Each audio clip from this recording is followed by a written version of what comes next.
pahirapan sa nasayap ng buhay. Wala pa pangalan ng ating mundo. Pero gusto mo ba umarat? Sana,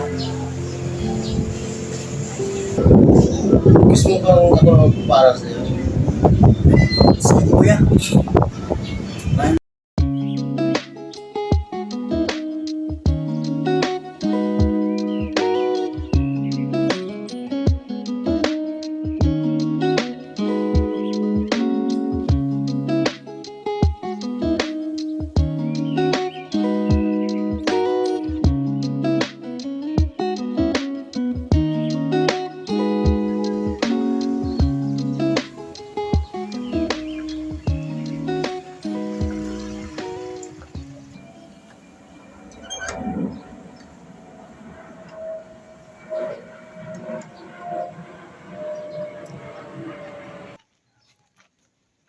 Pre, long time no siya. Halutan din naghilingan doa.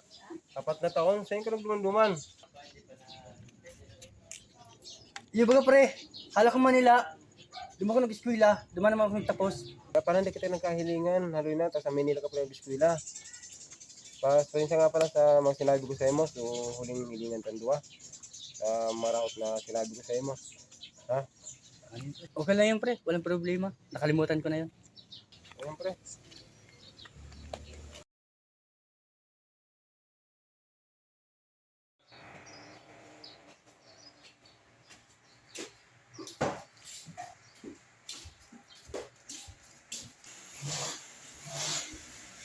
Nay, may dala pa akong merienda para sa inyo. Nandiyan ka na pala na. Kopya. Na, kopya ng Mariela. Masarap to na. Matikman ko na to dati. Upo ka muna na. Kain tayo.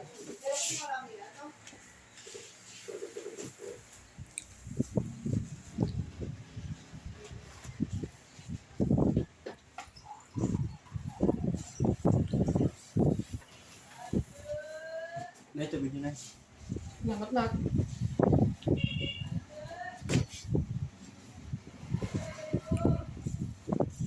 Naku. Ito na po. Sige Nay, sa inyo lang ito yan. Busog po ako.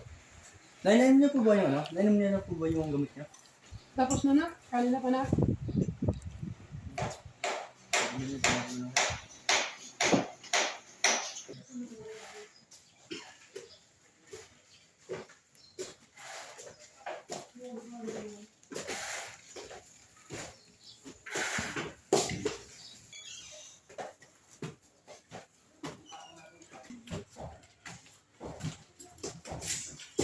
Nay!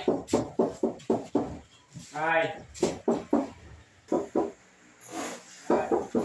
Nak, may tao. Gusto mo ito.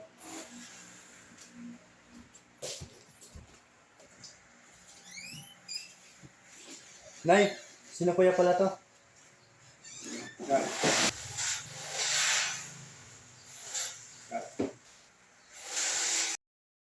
Hoy, mga anak, kayo pala. Nay, malo po. Anong nangyari sa inyo? Nay, ano po? Ba't kayo na kayo nagparamdam? O, pasok kayo, pasok. Upo na kayo. Hoy, mga anak. Pasok, upo kayo dito.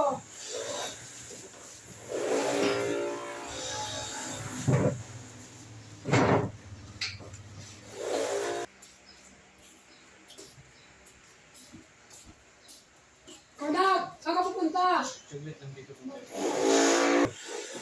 Anak, saan ka pupunta? Nay, saan ba pupunta si Bunso? Bakit umalis yun? Galit ba sa amin yun? Intindihin niyo na muna ang bulso niyo, ha? Kasi masama pa rin talaga ang loob niya. Nay, kasi napansin ko simula kanina pagdating namin, parang masama ang tingin sa amin ah. Hindi ko alam eh kung bakit nagkakagano ng kapatid niyo eh. Nay, kasintahan ko nga po pala. Ah, ganun ba? May ba nga pala tayo mga anak? Ano ba nangyayari sa inyong magkakapit? Ba't ang tagal hindi nagparamdam? Yun ang nanay eh.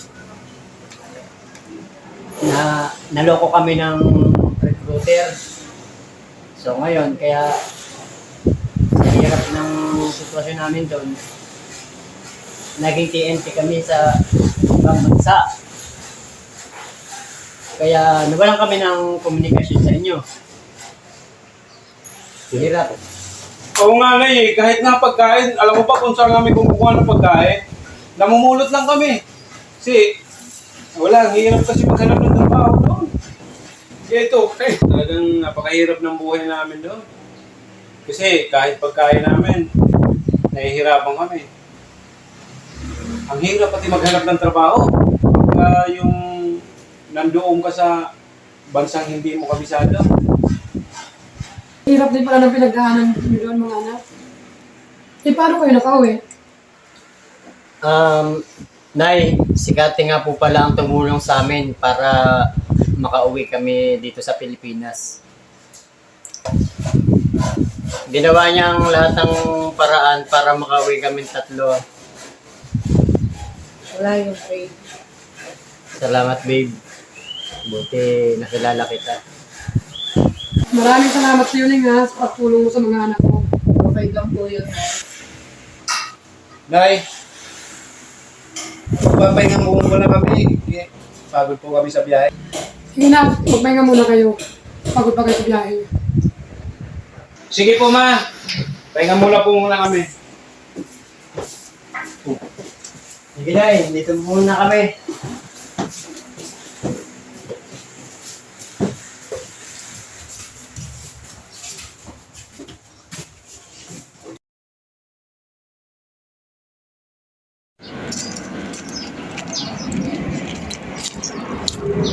Pre, ano na kasi mawag ka?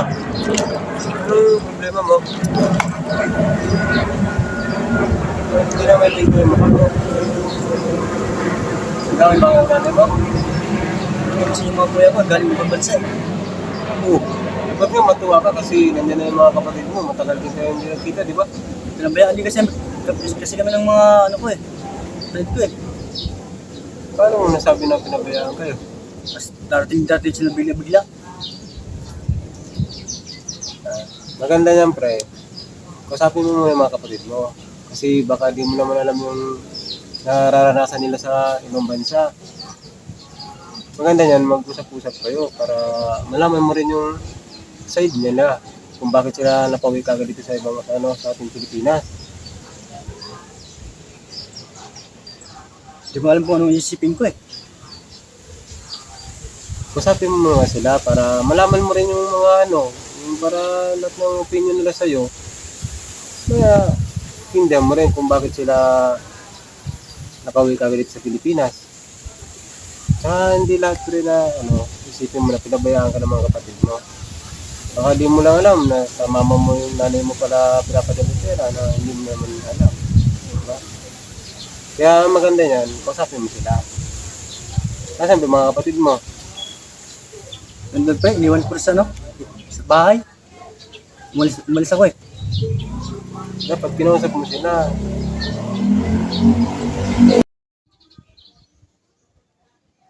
Kuya, hanapin kaya natin si Bunso.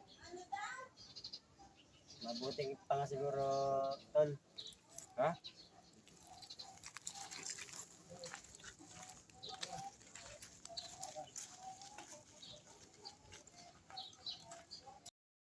Oh, Tol. Ando pala sa bangso.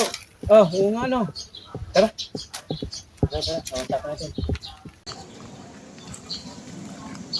Bunso, pwede ka ba namin makausap ng kuya? Sige po, mga kuya. Sige pre, alis muna ako. Okay, alis muna ako. Oh, sige pre. Salamat.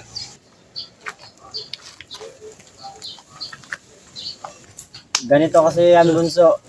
Kaya matagal kami hindi nagparamdam sa iyo. Dahil masama ang nangyari sa amin. Nadali kami ng illegal recruiter. Kaya ang nangyari sa amin, nagpalaboy-laboy kami. Hindi namin alam ang gagawin. Walang kami ng komunikasyon sa iyo. Kaya patawarin mo sana kami. Oo nga, Bunso. Sana maintindihan mo kung ano man nangyari sa amin doon. O sa tingin mo napabayaan ka namin. Pero ang totoo, hindi ka namin nakalimutan at saka ang nanay.